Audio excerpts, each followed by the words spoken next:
예, 감사합니다. 오늘 교재 2권의 1과가 1장이 끝나는 부분입니다. 25면 2권 25면 차례죠.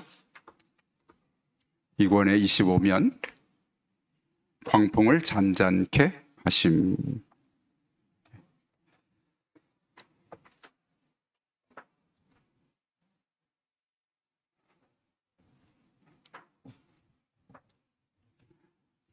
성경은 마태복음 8장 23절 27절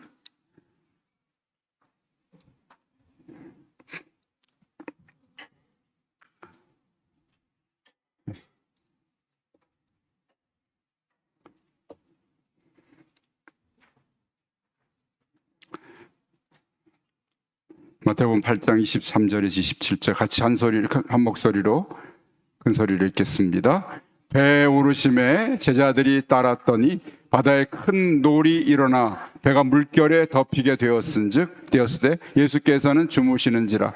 그 제자들이 나와 깨우며 이르되 주여 구원하소서, 우리가 죽겠나이다. 예수께서 이르시되 어찌하여 무서워하느냐, 믿음이 작은 자들아 하시고 곧 일어나사 바람과 바다를 꾸짖으시니 아주 잔잔하게 되거늘 그 사람들이 놀랍게 여겨 이르되 이가 어떤 사람이기에 바람과 바다도 순종하는가 하더라. 아멘. 방금 어떤 분들이 이를 아이라고 부르는 분 계세요?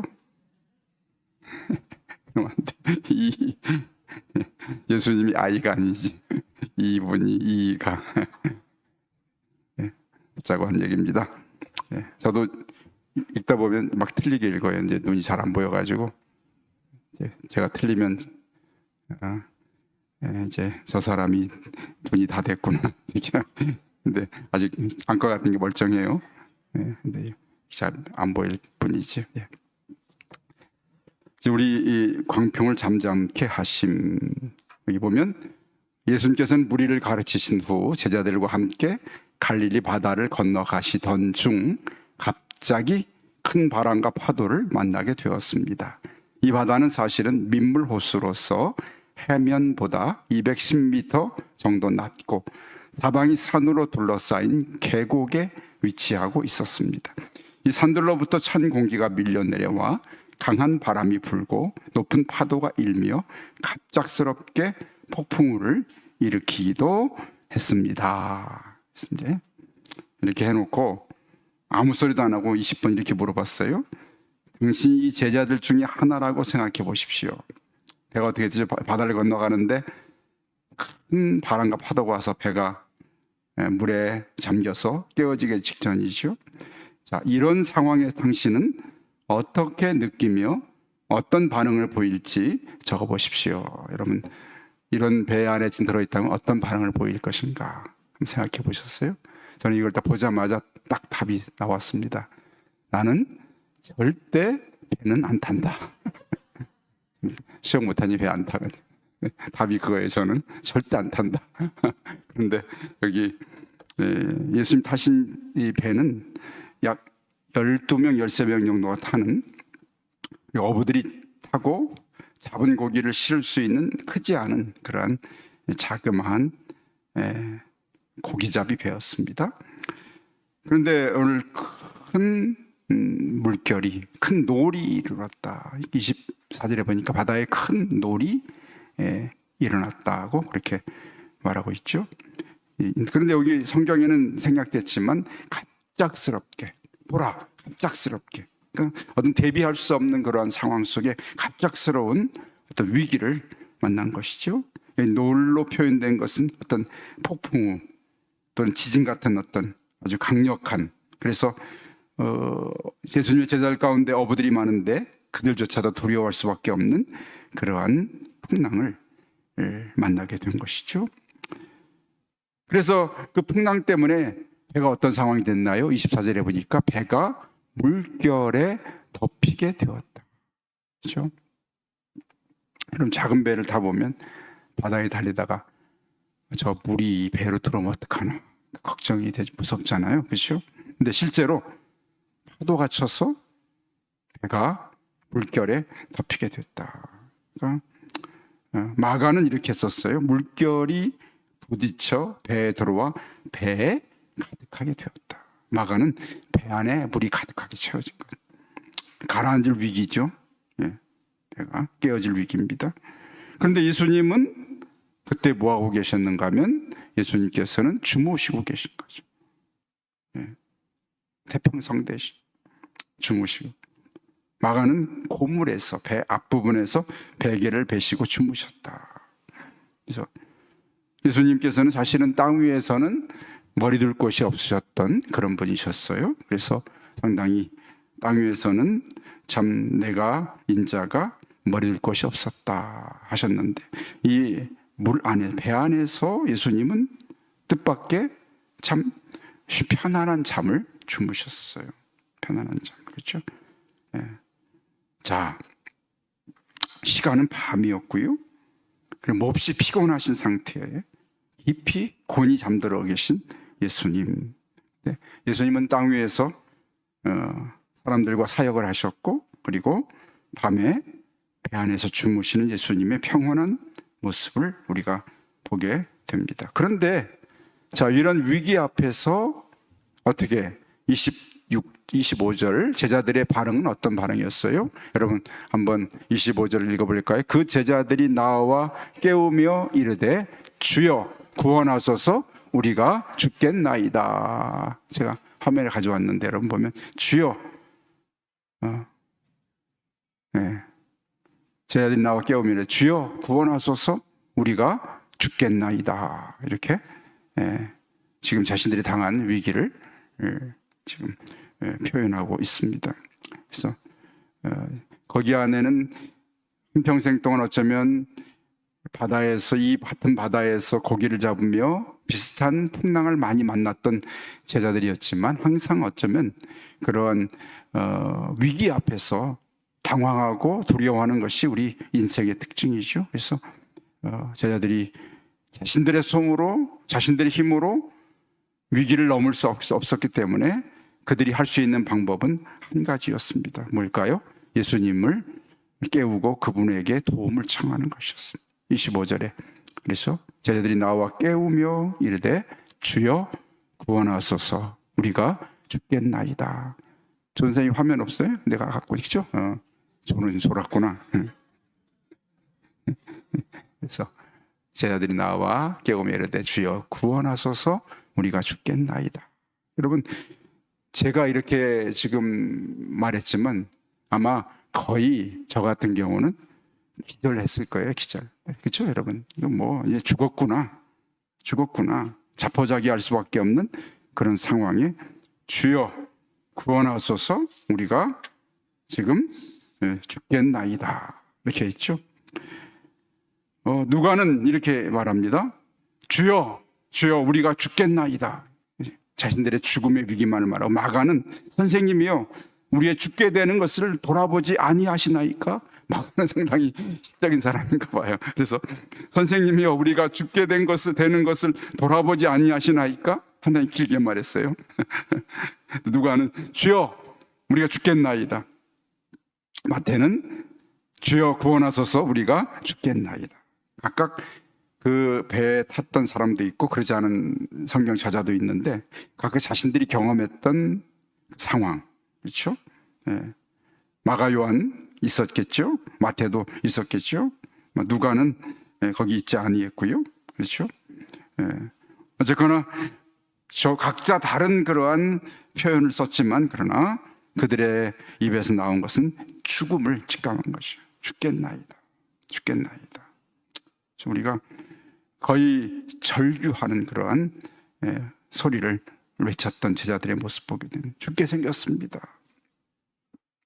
우리도 삶을 살아가면서 우리 입에서 어쩌면 한평생 살아가면서 많이 했던 말이 아이고 죽겠다, 힘들어 죽겠다, 배고파 죽겠다, 보고 싶어 죽겠다.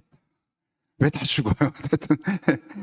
우리 삶의 하여튼 자기의 간절함을 표현할 때 죽겠다는 단어를 쓰잖아요. 죽겠다. 네. 오늘 이들이 당한 그러한 지금 위기는 정말 죽음의 위기를 맞을 수밖에 없는 그런 상황을 우리가 보게 됩니다. 그래서 오늘 여기 제자들이 외쳤던 주여 구원하소서 우리가 죽겠나이다 이 표현이 있잖아요. 당시에 초대교회 예배에서는 이 제자들의 표현을 예배 시간에 성도들이 하나님 앞에 기도할 때 사용하는 그런 예배 의식 중에 함께 외치는 그런 소리라고 합니다. 그래서 예배할 때 주여 우리가 죽겠나이다. 그래서 우리를 구원하소서. 그래서 여기 주여 우리를 구원하소서라는 그러한 표현이 초대교회는 예배 시간에 성도들이 함께 외치는 그런 표현이었다고 그래요. 그래서 25절 뒷부분에 주여 구원하소서 거기 사이에다가 우리를 넣어가지고 주여 우리를 구원하소서 이렇게 외치는 것이 초대교회 성도들의 예배 의식 가운데 하나였죠. 우리 한번 해볼까요? 주여 우리를 구원하소서. 한 번 더 주여 우리를 구원하소서. 이것 예배 시간에 공통으로 외쳤던 하나님의 도우심을 구하는 예배 의식 중에 하나였다고 해요. 그렇죠? 도움을 청하는 초대교회 성도들의 간절함이 들어있었겠죠. 예.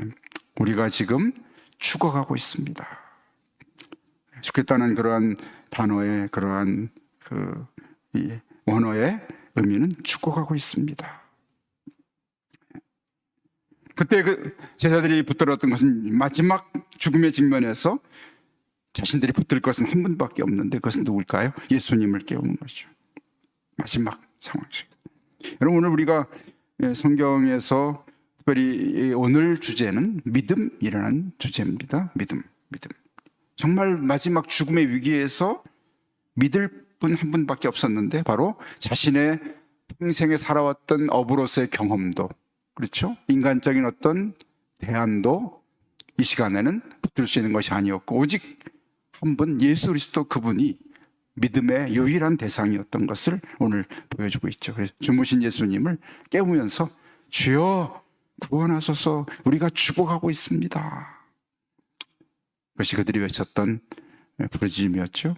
예수님께서는 일어나셔서 잠에서 깨셔서 26절에 보니까 이렇게 제자들에게 말씀하십니다. 뭐라고 같이 읽어볼까요? 어찌하여 무서워하느냐 믿음이 작은 자들아. 거기까지 작은 자들아. 믿음이 조금마다는 게 아니라 믿음의 질이 너희들이 가진 믿음의 질이 아직은 너무나 작구나. 작은 자들아. 어찌하여 무서워하느냐. 자, 제자들은 하나님의 아들 구원자 메시아가 배 안에 계심에도 불구하고 아직 자신의 삶이 다스림받고 자신의 삶을 맡겼던 대상을 예수님이 아니라 어떻게 바람과 파도에 자신의 삶을 의탁 했기 때문에 아마도 두려움 가운데 빠지게 됩니다. 우리가 삶을 살아가면서 우리 마음을 어디에 맡기고 어디에 지배를 받느냐가 중요하죠. 우리의 삶이 두려움에 맡기면 두려움으로 가득 차게 되고 우리 삶을 주님께 맡긴 자는 믿음으로 가득 차게 되는 것이죠. 그래서 우리가 믿음이냐 두려움이냐 걱정이냐 염려냐 믿음이냐 이런 것들을 우리가 오늘 택하면서 그것이 우리가 이 땅을 살아가면서 계속해서 훈련받는 중요한 우리가 신앙생활의 성장과 성숙함에 있어서 온전히 나의 어떤 삶의 상황 속에서 주님께 나를 맡겨드리는 그런 믿음에 이르는 그런 연단의 시간들이 우리가 살아가는 신앙생활의 과정인 줄로 믿습니다. 그래서 오늘 새벽의 말씀, 제가 오늘 보내드린 말씀이 있잖아요. 바울이 디모데에게 경건의 훈련, 경건의 연단은 육체의 연단은 약간의 유익이 있으나 경건의 연단은 많은 유익이 있어서 그렇죠? 매사에 유익이 있어서 그렇죠? 이생과 내생에서 상급이 있다. 말씀이 바로 우리의 신앙의 그 연단이 바로 주님께 나의 삶을 맡겨드리는 것이 믿음인데 그것이 어느 날 갑자기 생기는 것은 아니죠. 그래서 우리가 예수 믿고 나서 내가 어느 날 갑자기 나 믿음이 갑자기 막 생겨서 그렇게 생기지 않습니다. 우리의 삶의 과정들은 어쩌면 매일매일 순간순간 나의 삶의 문제를 주님께 맡겨드리는 훈련하는 그러한 과정들인 것 같아요. 오늘 하루도 살아온 삶 속에서 과연 삶의 일 가운데 그 일들을 주께 맡기며 살았는지 아니면 두려워하거나 염려에 붙들렸는지, 나의 삶의 다스림을 어디에 맡겼는지. 제자들은 아직 예수님에게 자신들의 그 모든 것을 맡겨드리는 데는 부족한 믿음, 작은 믿음이었어요. 그렇죠? 자신을 지배하는 것이 과연 뭔가. 아직은 바람과 파도가 그들을 지배했고, 그렇죠? 예수님을 온전히 맡겨드리지 못했던 그들의 모습을 보게 돼요. 예수님이 그래서 오늘 제자들을 꾸짖은 것은 그들의 사람을 꾸짖은 것이 아니라 아직 그들이 두려움에 붙들려 있는, 그리고 아직 미숙한, 온전히 주님께 맡겨드리지 못한 미숙한 신앙에 대해서 주님께서 오늘 말씀하고 계신 것이죠. 아직 신앙이 미숙하고 환경에 의존하고 있는 그런 신앙 상태에 대해서 주님께서 믿음이 작은 자들아, 이렇게 주께서 말씀하신 것이죠. 아직 완전한 믿음에 나아가지 못한 거예요. 불완전한 믿음을 가지고 그들이 오늘 주님 앞에서 이 상황을 만나게 된 거죠. 우리가 완전한 믿음에 나아갈 때 어떤 위험도, 질병도, 죽음조차 두려워하지 않는, 그래서 우리가 정말 죽음 앞에 섰을 때, 죽는 순간에 나의 삶, 생명을 주께 진정으로 맡겨드리고 이 땅을 떠날 수 있는 믿음의 완성의 자리에 이르기를 우리가 소망해야 될 줄로 믿습니다. 아멘. 믿음의 온전한 자리에 내가 주님 부르실 때 정말 완전한 믿음에 있어서 주께 나의 생명을 다 맡겨드리고 영생을 사모하며 주님 앞에 갈 수 있는 그때가 준비되게 해주십시오. 정말 그렇게 할 수 있다면 행복하겠죠. 내가 주님 앞에 갈 때가 됐구나 준비하고, 그때 전혀 두려움이나 염려 없이 내 생명을 주께 맡겨드리고 주님 앞에 갈 수 있다면 얼마나 행복할 수 있겠습니까? 그렇죠? 믿음의 그런 훈련의 과정, 연단의 과정이겠죠. 그래서 오늘 제자들은 아직은 너희 믿음이 작구나 이렇게 말씀하시면서, 그 작은 제자들의 믿음 앞에 주님이 보여주신 것은 주님의 너무나 큰 능력이었습니다. 권능이었어요. 왜냐하면 너희가 지금 믿음이 작지만 너희와 함께 있는 나는, 너희가 나 믿는 나는 이런 권능을 가진 창조주인 것을 보여주십니다. 그래서 어떻게 하시죠? 26절 뒷부분에 곧 일어나서 바람과 바다를 꾸짖으시니 아주 잔잔하게 되었다.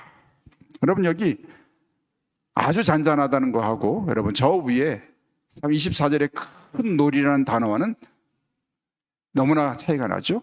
그들이 당한 상황은 너무나 큰 놀이 이르렀다. 그런데 지금 예수님께서 개입하시니까 아주 잔잔하게 됐다. 너무 대조되고 있죠. 아주 잔잔함과 큰 놀, 대조가 되죠. 예. 자, 제자들은 그 상황에서 작은 믿음 아직은, 그렇죠? 그 앞에서 예수님께서 바로 바람과 바다를 꾸짖으신 예수님의 권능을 보여주신 목적은 너희가 의뢰하는 내가 바로 이런 권능을 가진 존재인 것을 확인시켜 주신 겁니다. 그리고 그 상황 속에 그 권능을 가진 분에게 자신들을 맡겨 의뢰할 것을, 믿음으로 맡길 것을 주께서 오늘 가르치시는 그런 교훈이 있습니다. 너무나 놀라운 말씀이죠. 네. 자, 27절에 그 사람들이 놀랐다고 그러잖아요. 놀랍게 여겼다. 그리고 이르되 이가 어떤 사람이기에 바람과 바다도 순종하는가 하더라. 제자들이 본 적이 없는 거, 이런 사실을. 자, 제가 이 책을 공부 시작하면서 뭐라고 그랬죠?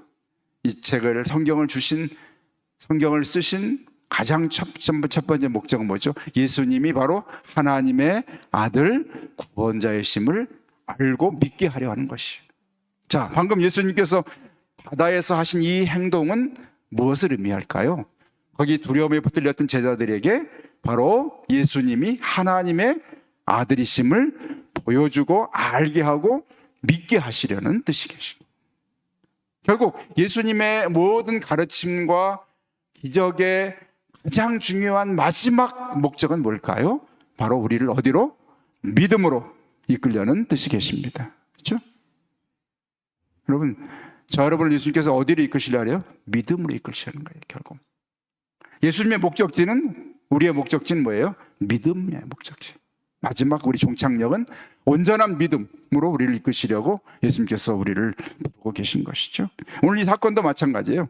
단지 당신의 기적을 드러내기 위함이 아니라 예수님의 목표가 있었습니다.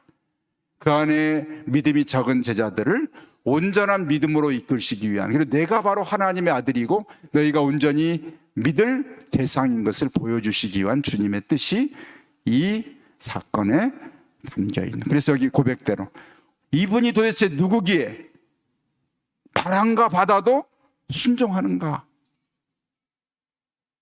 그러면서 이분이 과연 하나님의 아들이시구나 하는 것을 알게 하고 믿게 하려는 뜻이 이 안에 담겨 있습니다. 너무나 중요하죠. 우리의 삶 속에도 마찬가지죠. 우리가 배를 타고 다니는 사람들은 아니지만 삶 속에서 우리가 어떤 일을 경험할 때, 이 일을 당하거나 가정이나 직장이나 어떤 일을 당하면서 그 속에서 어떤 크고 작은 일을 경험할 때 내가 때로는 두려워하고 또는 염려하고 근심할 때 하나님이 개입하셔서 우리에게 주시고 싶어 했던, 우리에게 원하시는 그러한, 우리에게 원하시고 이루기 원하시는 것은 뭘까요? 하나님을, 예수 그리스도를 온전히 신뢰하는 믿음으로 우리를 이끌려 하시는 겁니다. 우리 매일 삶 속에서요. 어쩌면 예수님이 그 안에 계셨을 때 배가 이 물결을 거치지 않고 갈 수도 있어요. 그렇잖아요. 그렇죠? 우리 인생도 막 예수 믿고 나서 우리 인생이 그냥 평탄하기를 바랄 수 있잖아요. 아무 일도 없기 원하고. 근데 오늘 예수님도 사랑하는 제자들이 배를 탔는데 왜 물결이 그 배를 삼키려 했을까요? 아니, 예수님이 타고 계시고 가장 사랑하는 제자들이 탄 배인데 왜 물결이 배를 위협하게 됐을까? 그냥 평탄하게 가면 될 텐데. 그렇죠? 여러분, 우리도 마찬가지. 우리가 예수 잘 믿고 하나님 충성되고 정말 신실한 그리스도인 돼서 사는데 내 인생에 정말 잔잔한 물결처럼 아무 일도 없이 나를 살게 해주시면 좋겠습니다. 그럼 좋겠잖아요. 근데 주님이 배에 계시고 제자들이 탄 배인데 배가 깨질 정도, 가라앉을 정도의 위기를 당하는 것은 그 위기를 통해 주께서 하시기를 원하는 목적이 있었는데 뭘까요? 그 위기를 통해서 우리가 온전히 예수 그리스도를 신뢰하는 믿음으로 이끄시려는 주님의 목적과 뜻이 계신 줄로 믿습니다. 아멘. 우리도 마찬가지예요. 우리 삶에 아무 일도 없으면 참 좋잖아요. 아무 일도 없으면 우리의 믿음도, 믿음은 개념이 아니에요. 경험입니다. 믿음은 공부하는 게 아니에요. 제자 훈련 아무리 배우고 공부하고 무슨 훈련 아무리 받아도 믿음이 아니에요. 그 믿음 좋은 것 같은 사람이 조그만 어려움만 당하면 정말 저 사람 믿음이 있는 사람이야? 할 정도로 믿음이 없어요. 평상시에 무슨 믿음이 필요합니까? 아무 일도 없는데 무슨 믿음이 필요해요? 정말 믿음이 필요한 순간은 나에게 어떤 어려움이 찾아왔을 때, 염려할 일이 생기고 두려운 일이 생겼을 때, 그때 믿음이 필요하잖아요. 그런데 그때 믿음이 훈련되지 않은 사람은 염려하고 두려워합니다. 이런 과정을 통해서 이제 제자들이 이 훈련을 통해서 더 큰 믿음, 더 단단한 믿음에 이르러서 어떤 일이 당해왔어도 흔들리지 않는 믿음에 나갈 수 있는 그런 믿음의 성숙함과 성장함을 위해 주님께서 우리 삶에 사건을 만드시고 일을 만드시는 거예요. 여러분, 그래서 우리가 어떤 일을 당했을 때, 이 일이 나에게 예수님께서 믿음을 키우시려는 주님의 뜻이 계시구나 하는 것을 우리가 먼저 깨달아야 할 줄로 믿습니다. 그럴 때 믿음이 점점 더 성장하는 것이에요. 우리의 삶 전부는 믿음을 키우기 위한 훈련장이에요. 훈련장. 자, 왜냐하면 보세요. 이제 제가 뒤에 보겠지만 예수님은 사람들을 만날 때마다 그 속에 뭘 보고 싶어 하냐면은 믿음을 보고 싶어 하시는 거예요. 믿음을. 네. 자, 여러분 제가 증거를 보여드릴게요. 바로 8장 옆에 보세요. 9장 2절에 보면 보세요. 9장 2절. 침상에 누운 중풍병자를 사람들이 데리고 오거늘 예수께서 그들의 무엇을 보시고? 믿음을 보시고. 믿음을 보시고. 예수님 보고 싶은 것은 우리의 잘 입은 옷도, 잘 자른 머리도, 하얀 피부도 보시고 싶은 게 아니라 우리의 뭐예요? 믿음을 보시고. 또 있어요, 여러분. 한 장 더 넘겨서 9장 29절에 9장 29절에 보세요. 얼른 제가 찾아보는 겁니다. 9장 29절에 같이 읽어볼까요? 예수께서 그들의 눈을 만지시며 이르시되 너희 믿음대로 되라 하시니. 너희 믿음대로 되라.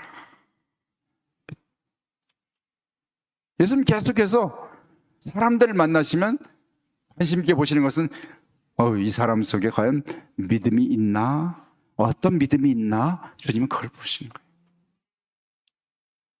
다른 걸 보고 싶어 하지 않으세요. 내 속에 예수님에 대해서 어떤 믿음을 갖고 있는지를 보고 싶어요. 그게 궁금하신 거예요, 그게. 그게 물어보십니다. 예수님께서 다른 거, 네 이름이 뭐냐, 너 어디 사냐, 너 얼마나 잘 먹고 잘 사냐, 많이 배웠냐 안 물어보시고 내가 믿느냐 이렇게 물어보세요. 한마디 물어보세요. 항상 사람들 만나면 내가 믿느냐 이렇게 물어보세요. 가장 궁금한 걸 물어보시겠죠. 가장 궁금한 게 뭐예요? 내가 믿느냐. 예수님의 질문. 내가 믿느냐?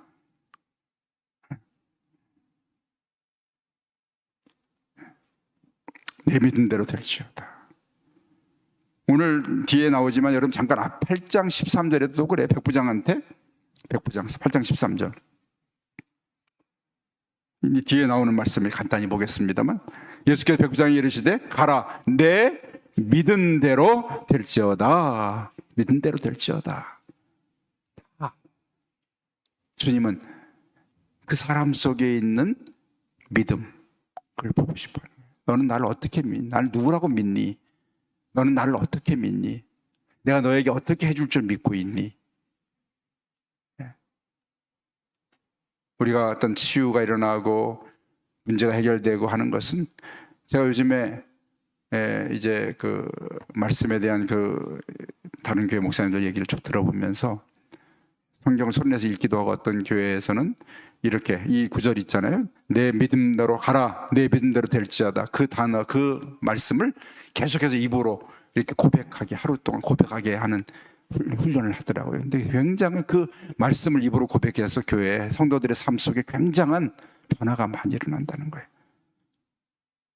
뭐냐면 결국 그 말씀이 내 속에 있고 내가 그 말씀을 믿고 그 말씀을 고백하는 삶을 통해서 그 믿음을 통해서 내 삶에 기적이 일어나고 치유가 일어나고 회복이 일어나고 말씀이 내 속에 들어와서 말씀이 내 속에 들어와서 말씀이 나를 고치는 것이지 다른 사람의 능력이나 그런 것들이 아니에요.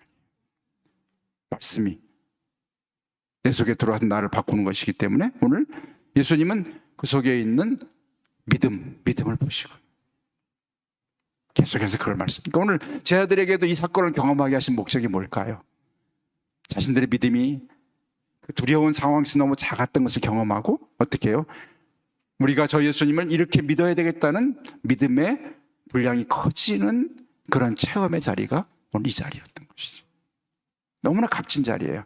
너무나 큰 위기의 순간이었지만 그들이 경험했던 그러한 위기는 믿음을 체험하기 위한 너무나 중요한 자리였던 것이죠. 그렇죠? 그래서 오늘 이 사건은 그래서 정말 뜻깊은 의미 있는 사건이다. 풍랑의 바다에서 풍랑을 만난 배가 아니지만 우리 삶 속에서도 다른 종류지만 비슷한 두려움과 위기를 만나거나 염려 근심거리를 만날 때 우리에게 주님이 믿음을 보고 싶어 하시는 거죠. 네, 믿음 보고 싶어.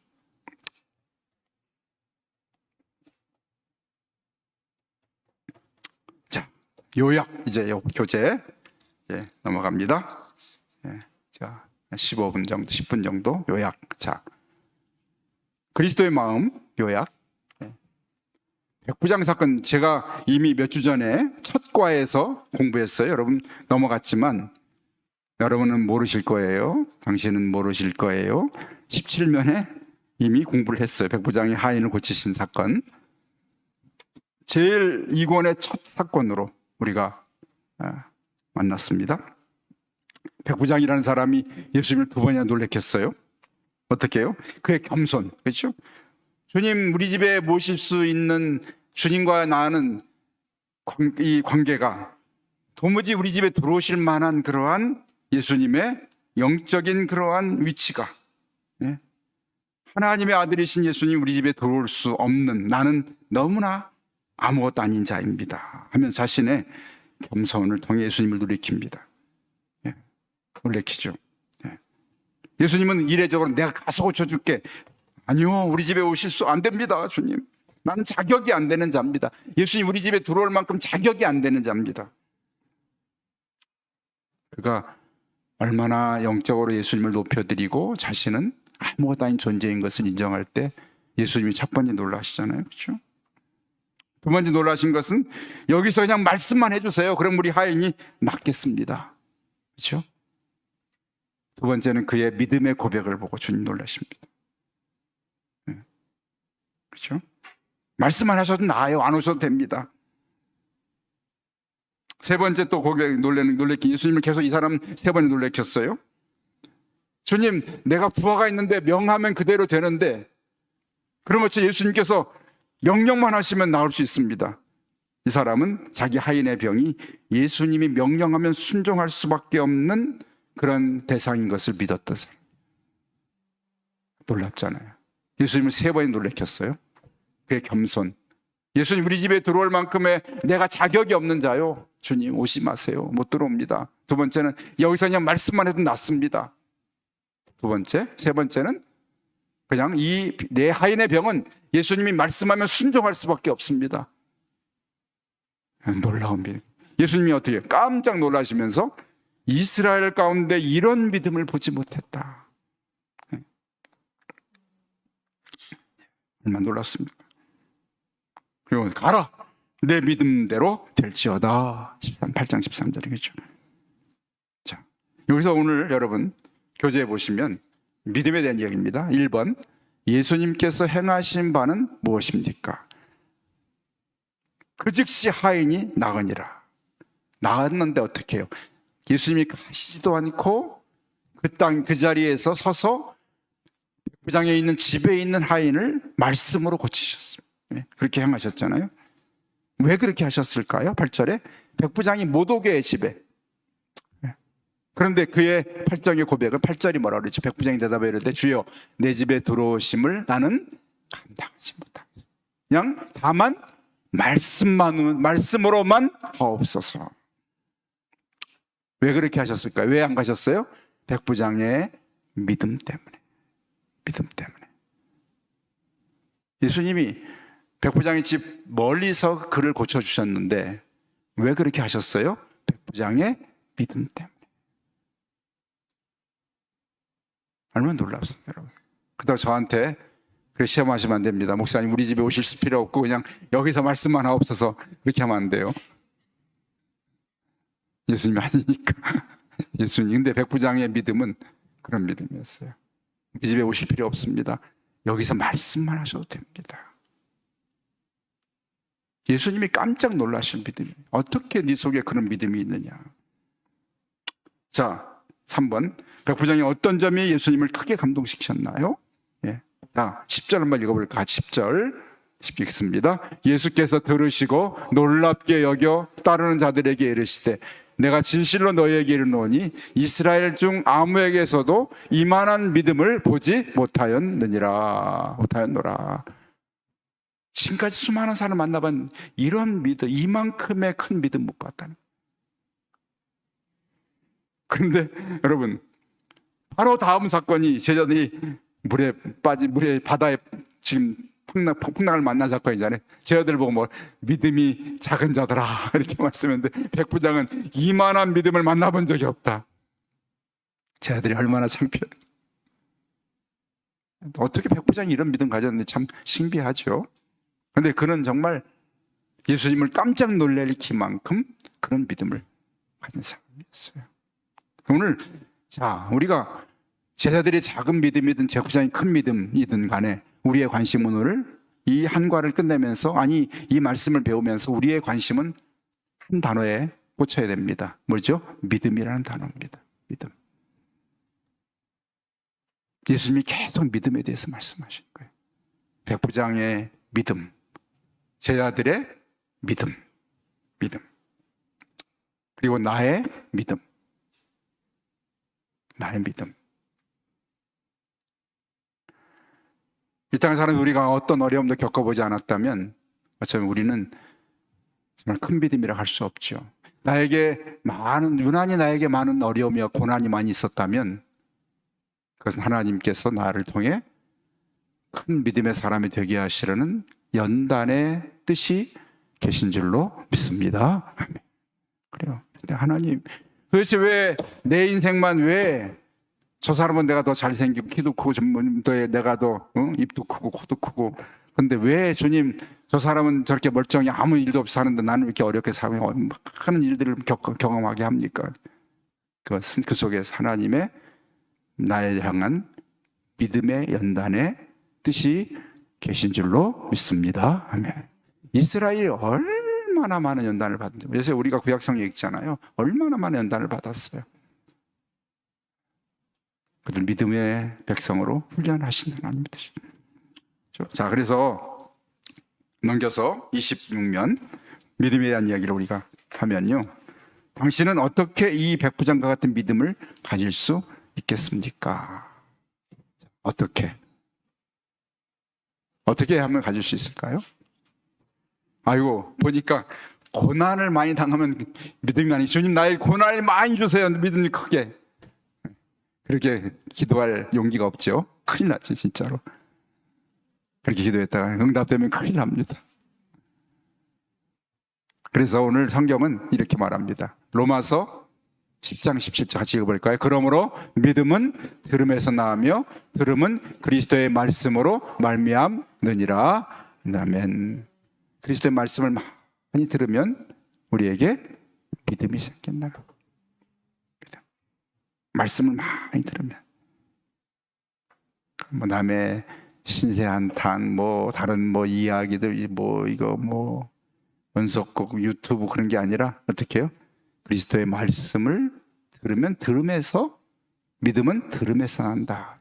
들음에서 말씀. 그리스도의 말씀을 들으면, 다른 게 듣는 거 아니야? 그리스도의 말씀을 들으면 믿음이 난다고 하잖아요. 또 하나 있습니다. 다음 절 보세요. 로마 10장 9절 이렇게 두 가지 말합니다. 다시 읽어볼까요? 내가 만일 내 입으로 예수를 주로 시인하며 또 하나님께서 그를 죽은 자 가운데서 살리신 것을 내 마음에 믿으면 구원을 받으리라. 입으로 시인하는 거예요. 입으로. 마음으로 믿고 입으로 시인하는. 입으로 말씀을 시인하고, 이 말씀 중 입으로 시인하는 거예요. 여러분, 입으로 많이 예수 그리스도의 말씀을 시인할 때 나에게 구원받을 믿음이 우리 안에 자리하게 됩니다. 입으로 많이 시인. 입으로. 여러분, 제가 지난주에 교구 모임에서 여러분 성경 손내어 읽기 했잖아요. 그죠? 10장씩 읽으랬더니 교사들이 와가지고 10장 읽기 힘들어서 너무 힘들어 해가지고 5장만 읽었습니다. 그렇게 다 10장 못 읽었대. 5장밖에 안 읽었대. 힘들어서. 근데 자꾸 읽는 훈련을 하면 읽을 수 있어요. 그래서 올 여름에는 모여서 우리 전교인 1박 2일 뭐 성경 읽기 훈련을 하면 소리내 읽기 수련을 할까 좀 생각 중이었습니다.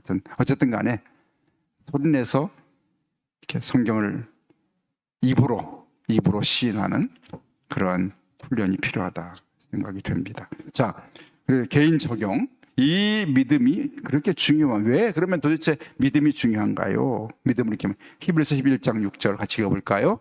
히브리 11장 6절 말씀 읽습니다. 믿음이 없이는 하나님을 기쁘시게 하지 못하나니 하나님께 나아가는 자는 반드시 그가 계신 것과 또한 그가 자기를 찾는 자들에게 상 주시는 이심을 믿어야 할지니라. 아멘. 믿어야 할지니라. 믿어야 한다. 믿음이 있어요. 성경이 요구하는 것은 우리의 믿음이죠. 베드로전서 1장 7절, 믿음이 얼마나 귀한가 하면 같이 읽습니다.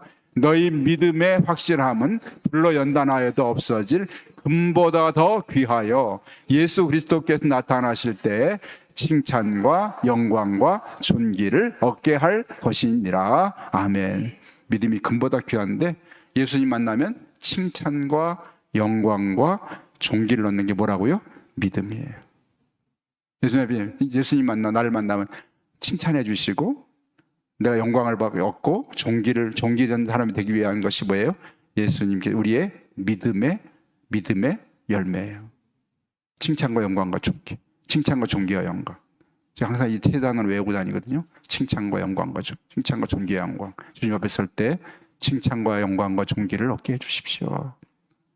어떻게? 내가 잘 살아서 내가 뭐 대단한 걸 해서 아니라 믿음을 가질 때 그 믿음에 칭찬받고 영광받고 존귀 얻는 것이 믿음입니다. 그래서 이 믿음은 누구에게 보여드리겠습니까? 저에게요? 아니요. 예수님에게. 이 믿음 3번 주님께 보여드리기 위해서 어떤 조치를 취하겠습니까? 고린도후서 1장 20절 읽어볼까요? 하나님의 약속은 얼마든지 그리스도 안에서 예가 되니 그런즉 그로 말미암아 우리가 아멘하여 하나님께 영광을 돌리게 되느니라. 모든 말씀 앞에 아멘. 모든 말씀 앞에 아멘 할 때 내 믿음을 주께 보여드리는 거죠. 하나님 약속의 말씀 앞에 아멘.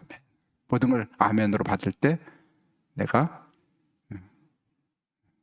믿음을 보여드리는 방법이죠. 로마서 4장 20절 21절 있습니다. 믿음이 없어 하나님 약속을 의심하지 않고 믿음으로 견고하여져서 하나님께 영광을 돌리며 약속하신 그것을 또한 능히 이루실 줄을 확신하였으니 믿음으로 견고, 의심하지 않고 믿음으로 견고, 하나님 약속을 믿음으로 붙드는, 확실하게 붙드는 것이 주님께 보여드린 우리의 믿음의 조치.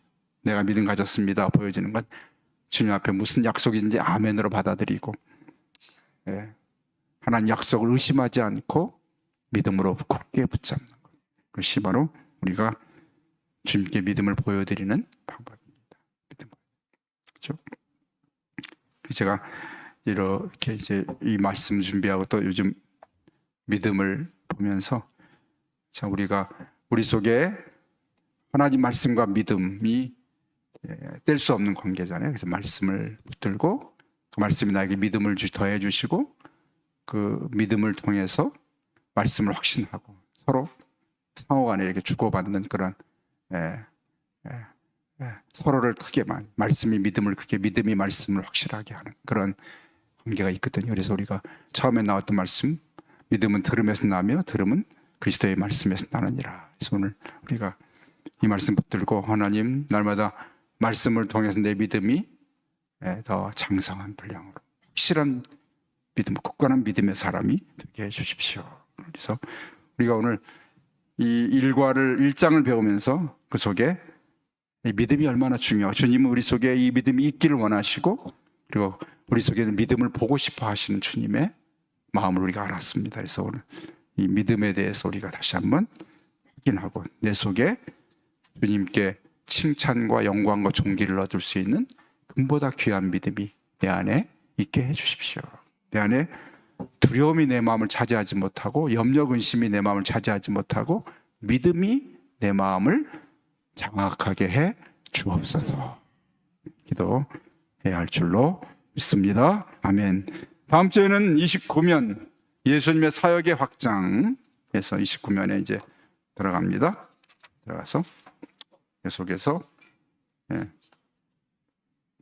마태복음에는 그렇게 워시나 이런 기적들이 많이 기록되지 않고 예수님의 교훈이 많이 담겨 있어요. 그래서 이제 우리가 계속 배워야 할 중요한 예수님의 그 교훈과 사역에 대해서 우리가 사역을 통해 이루고자 하신 예수님의 뜻이 뭔지를 확인할 수 있는 길이 많습니다. 자, 오늘 잠깐 말씀 생각하면서 믿음에 대해서 한번 기도하기 원합니다. 내 속에 주님이 지금 내 속에 있는 믿음을 보신다면 뭐라 하실까? 믿음이 작은 자더라. 믿음이 작은 자야 하시지 않지? 오늘 백부장의 믿음을 보시고 놀라워하시면서 이스라엘 가운데 이와 같은 믿음을 내가 본 적이 없다 하시는 그러한 백부장의 믿음 같은, 내 안에 때로 두려움과 염려 근심이 찾아오지만 그러나 그것에 붙들리는 인생이 아니라 이제는 우리가 주님을 믿는다는 것은 주님에게 붙들린 인생이 됐다는 것입니다. 주님, 내 안에 주님이 나를 보실 때 내 속에 어떤 믿음이 있는지, 오늘 믿음은 들으면서 난다. 날마다 그리스도의 말씀으로 들고 말씀으로 입술로 고백할 때 내가 내 속에 정말 담대한 믿음, 주님 보실 때 칭찬받는 칭찬과 영광과 존귀가 되는 믿음이 내 안에 있게 하셔서 주님 앞에 서는 날 담대히 주 앞에 설 수 있는 믿음의 사람들이 되게 해 주옵소서. 말씀의 묵상을 한번 2분간 기도하십시다.